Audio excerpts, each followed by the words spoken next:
Episode 1 of the Fallout show did a great job of introducing us to the world of Fallout and the main cast.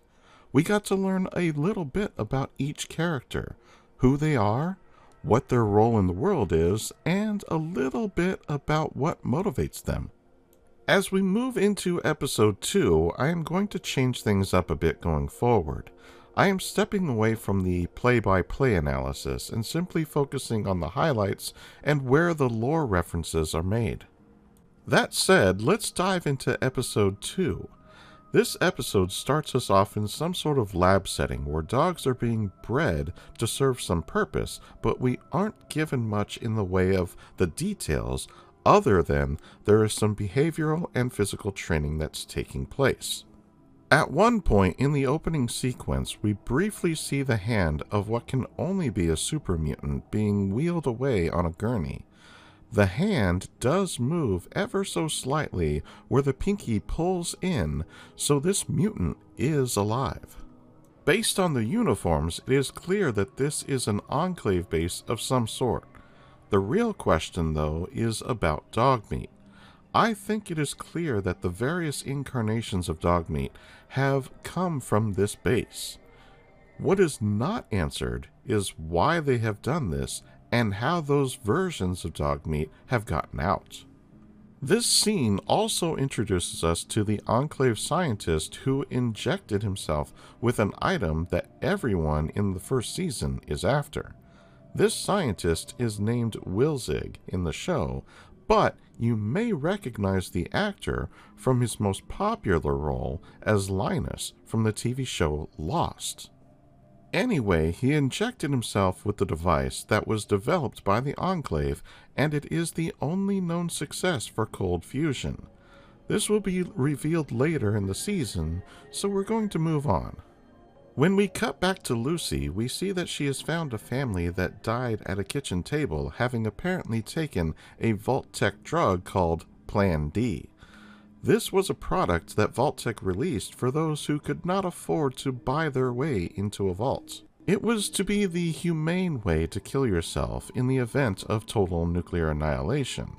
Apparently, this family used this drug as they were all just sitting at the table. There was even a baby skeleton, which we did see in older Fallout games. Lucy seemed to be horrified by this discovery. Wilzig soon comes across Lucy as she had lit a fire to sleep by. He spent a few minutes telling her that she should go home and how dangerous it is in the Wasteland. He also spoke about how the rad roaches came to be what they are in the games. He said, "Before the war, people joked about cockroaches surviving a nuclear blast, but they didn't merely survive, they improved. Enlarged thorax to ward off attack, extended antennae in order to hunt in packs, incisors in order to ingest larger prey, such as yourself." He was of course speaking to Lucy while dog meat killed the rad roach. This scene explains the rad roach lore. He leaves her by saying that if she does not go back to her vault, she will have to adapt to the world. He also said the question is, will you still want the same things when you have become a different animal altogether? This scene really cuts to the core of the problem for a vault dweller that has grown up in a much different environment. The Wasteland changes you in ways you can't imagine. Much like war changes those who fight in it, you leave as one person, but when you return, you are a very different person.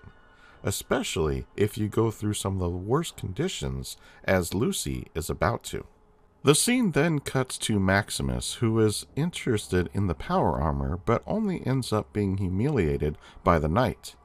They end up finding a cave where we see the first Yaoguai of the series.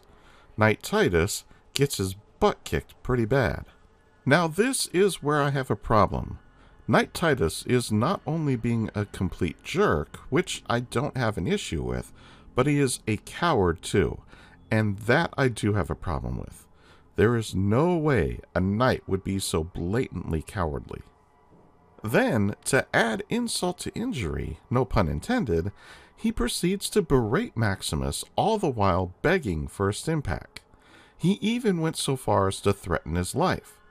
Maximus may be a lot of things, but he certainly was not a coward, and he was right to let the knight die. This too will become more relevant later in the season, so for now we will continue. The next scene cuts back to Lucy, and this one is a callback to the first Fallout game. She comes upon a lone man who is dressed, let's say, oddly.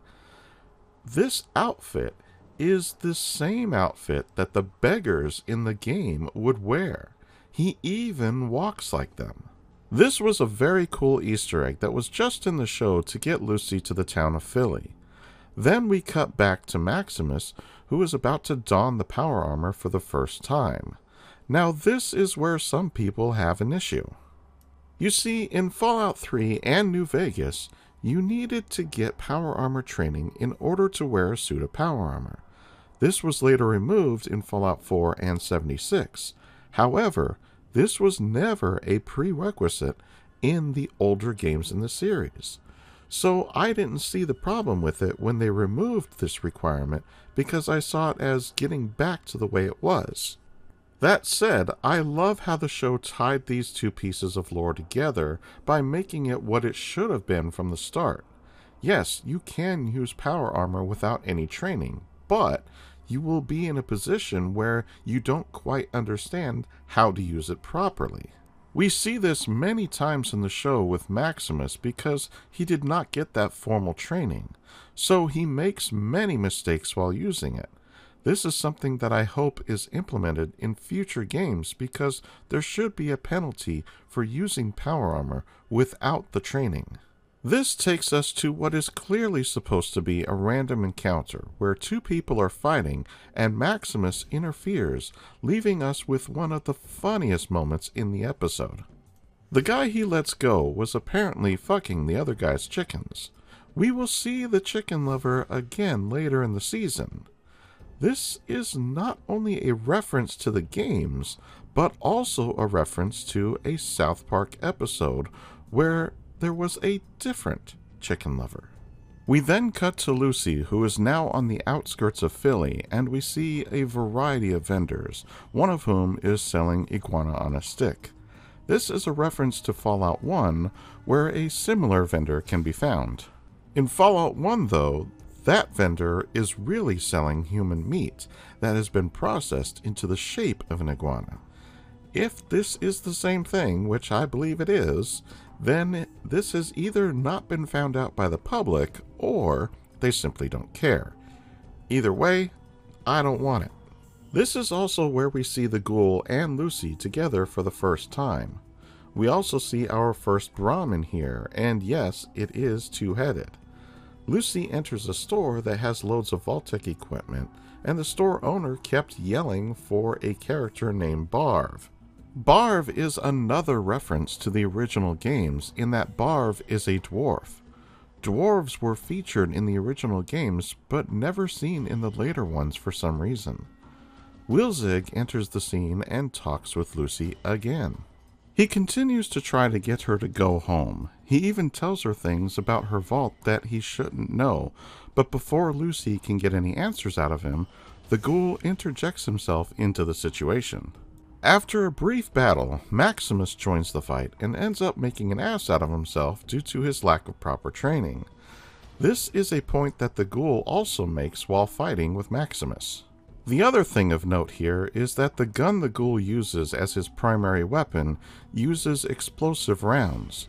This is a reference to the traits that ballistic weapons can have through legendary effects in Fallout 4 and 76.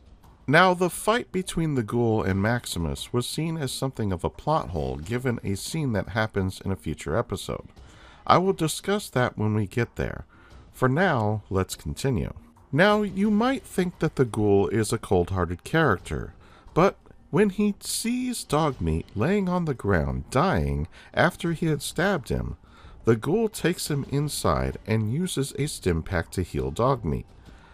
I realize that the ghoul may just be using the dog to find Wilzig, but the way he tries to comfort the dog gives us a glimpse of his past self. As the episode is in its final minutes, we see Wilzig and Lucy talking, where Wilzig tells Lucy that he is going to die because he took a Vault-Tec Plan D pill. He mentioned that it tasted like banana, and that he was surprised it wasn't more popular. This means that Wilzig either learned what he knows from some information he had access to in the Enclave encampment, or he was actually around before the war.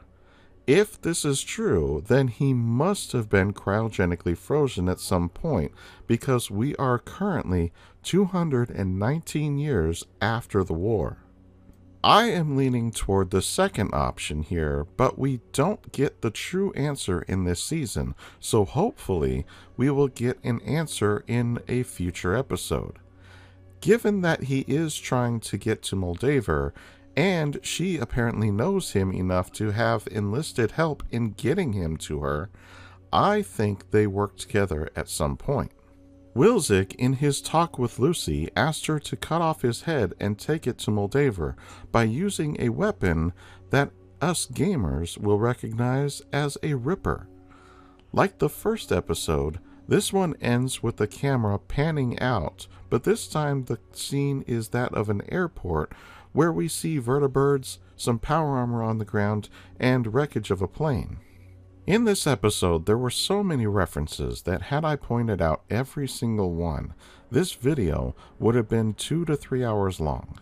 I encourage you to go and watch this series, and to be honest, you will probably have to watch it multiple times to really see everything, because there are so many set pieces that I lost count on the references to the games. What did you think of this episode? Have you seen it yet? Did you know the lore that I pointed out? Did I miss something important? Sound off in the comments below. While you're at it, like, subscribe, and share. And as always, I'm just glad you stopped by. And I'll see you in the next one.